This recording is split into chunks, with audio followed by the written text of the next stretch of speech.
Welcome to the Ask Dr. Deanna show. I'm Dr. Deanna Osborne, your host.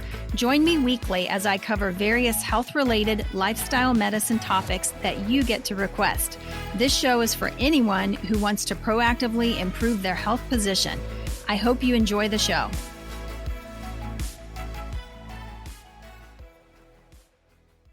Hey, Happy New Year, everybody. This is the first episode of the Ask Dr. Deanna podcast for the new year 2024. And I am so excited to start this new year off with all of you. And I'm just so thankful for everybody who's been listening and just learning and growing and changing and having great results because of the information from the podcast. So just a quick word as we kick off this new year. You know, we love hearing from you. I love hearing from you. I love it when you send me questions, different things that can then end up becoming material or just questions that I answer on the Ask Dr. Deanna podcast. So continue to do that. Reach out through our Facebook page, reach out through Instagram, or even through our website as well. I believe there's a place there that you can go ahead and reach me. So anyway, I'm excited because this, new year, always at the beginning of a new year, everybody's thinking about transformation, right? And transformation, I looked up the definition just according to Webster's. What do they say about transformation? And transformation is a thorough or dramatic change in form or appearance. And so many people are after that January 1, right? And they start this whole process of New Year's resolutions and so forth. And oftentimes they kind of fall off, which kind of goes in hand many times with a diet. When people are trying to lose weight, they'll start a diet and maybe they get some results, whatever, and then they eventually fall off.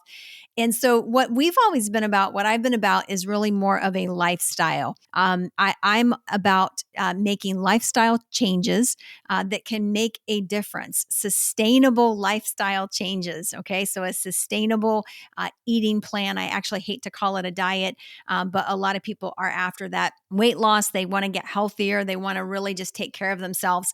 And so as a, what I call Happy New You, one of the things that I wanted to do was basically just kind of go over the next few weeks, the month of January. I'm going to be talking about healthy to the core in 24, okay, which is something that we all want to strive for. How do we become or get healthy to the core in 24? And interestingly, I know many people are focused on weight loss, okay, because that's where we start in January. But believe it or not, when you look at weight, gut health becomes a huge part of that. And so healthy to the core in 24, we're going to start with the core. And guess what's at your core? Your gut is at your core. So we're going to start there and kind of move through just a variety of topics that basically kind of play into that. So this week, I'll be talking a little bit about overview, why it's important, why it matters, why gut health matters, and how that affects weight specifically. Next week, I'll actually move into what I call kind of top down. We're going to start with the head, and we're going to talk a little bit about cognitive abilities as well as mental health, which would be things like anxiety, depression, some ADHD, things like that, and how that whole gut-brain connection ties in together. And we'll continue on from there. Okay, so it's all planned out, healthy to the core in 24. I'm super excited about it.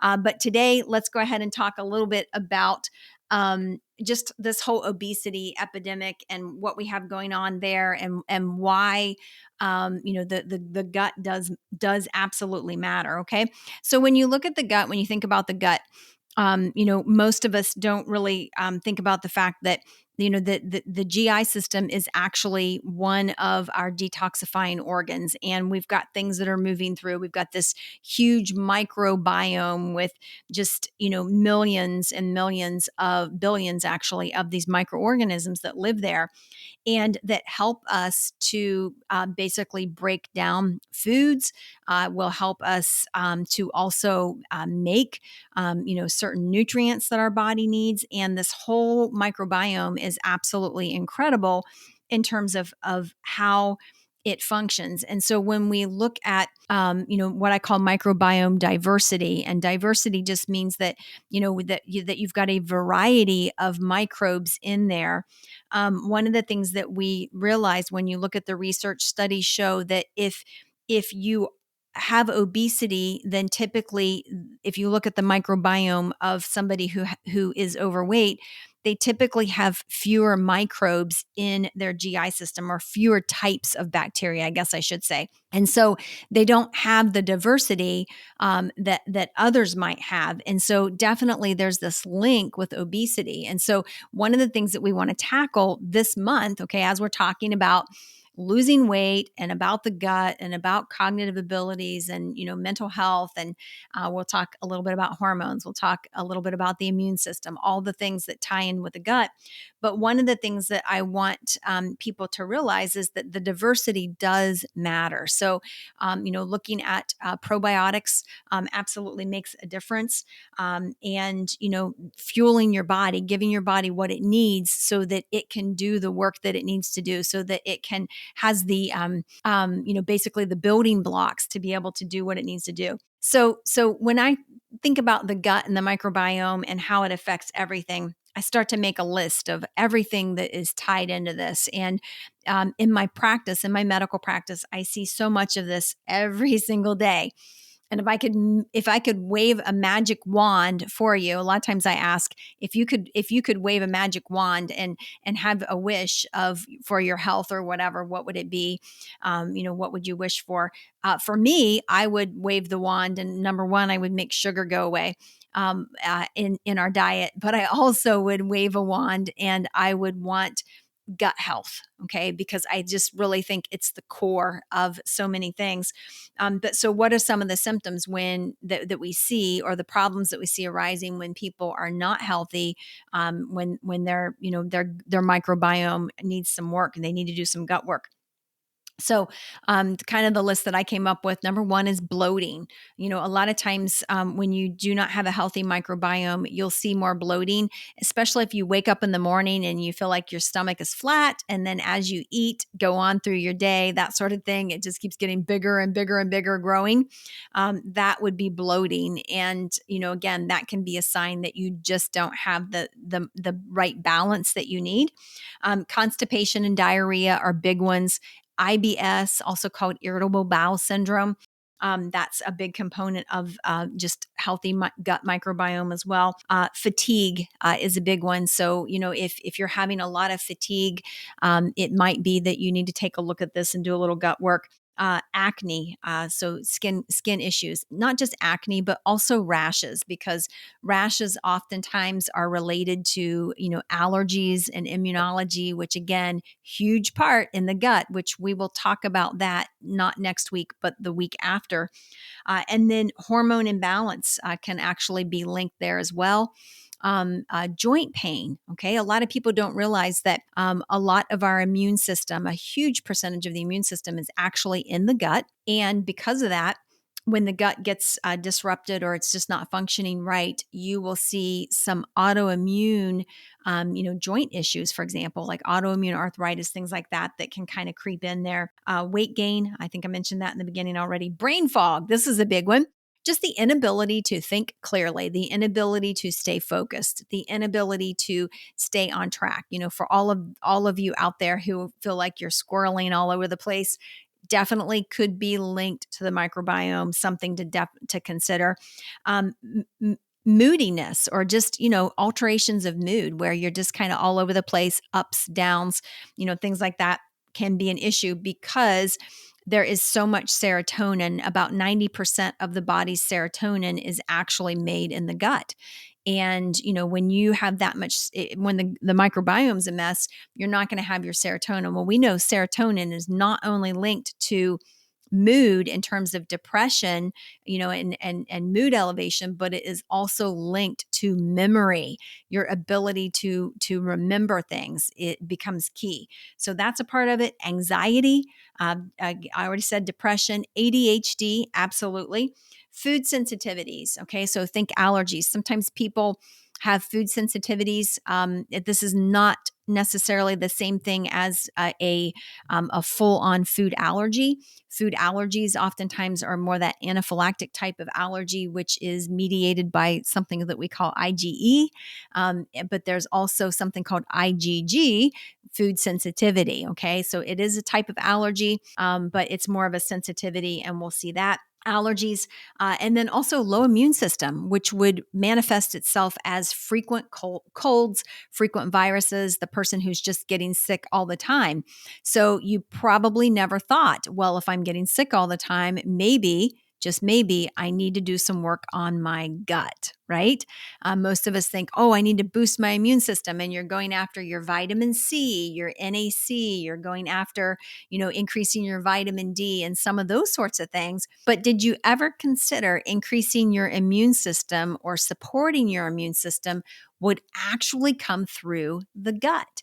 And again, we will be talking about that on not next week, but the week after. So it's just this whole fascinating topic with so much room for complete and total transformation.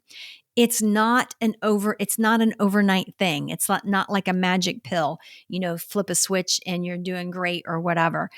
It is a process. Okay. So you have to basically help the gut. You have to give it what it needs so that these microbes can grow in there and can develop, they can colonize. That's what we call that. And basically kind of sort of take root, if you will.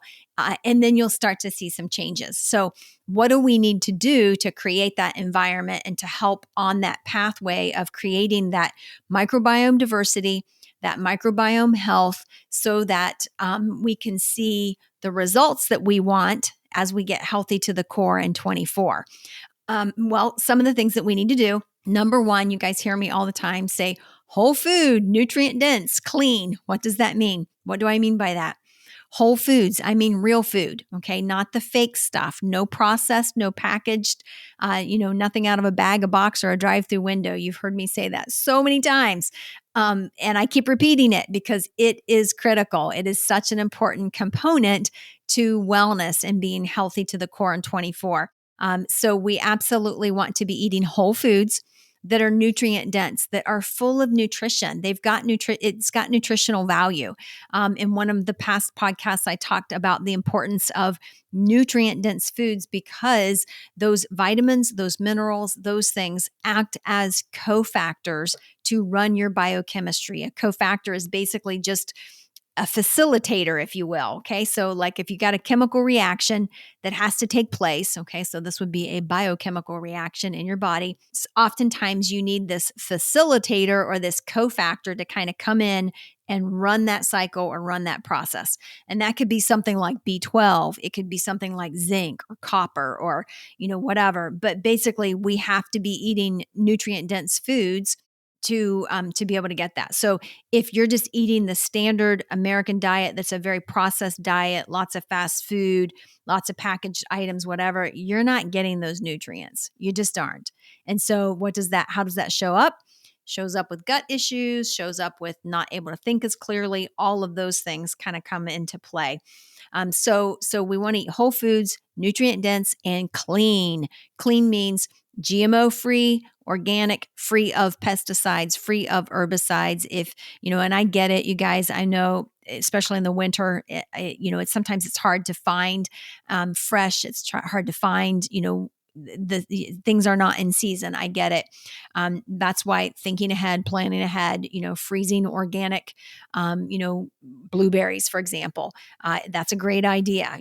Having organic strawberries on hand, things like that become really, really important when you are looking at eating a clean diet and whole foods, because oftentimes it can be seasonal and it's just not available at certain times. So that becomes part of it, eating a whole food, nutrient dense, clean diet, eliminating processed, packaged, bagged foods, drive-through foods, and then also replacing, getting the good microbes in there, which you can do by eating a variety of foods that are oftentimes fermented. foods that are going to nourish your microbiome. And then also adding in a probiotic. You guys know that I'm a big fan of Bacillus coagulans. It's one of my favorites in terms of probiotics. The reason I like Bacillus coagulans is that that is actually the strain of microbe or bacteria that helps to protect us from this nasty diarrhea infection that we see all the time called C. difficile. C. difficile, or short for Clostridium difficile, is a diarrheal infection that is linked to antibiotic use. Here's the thing.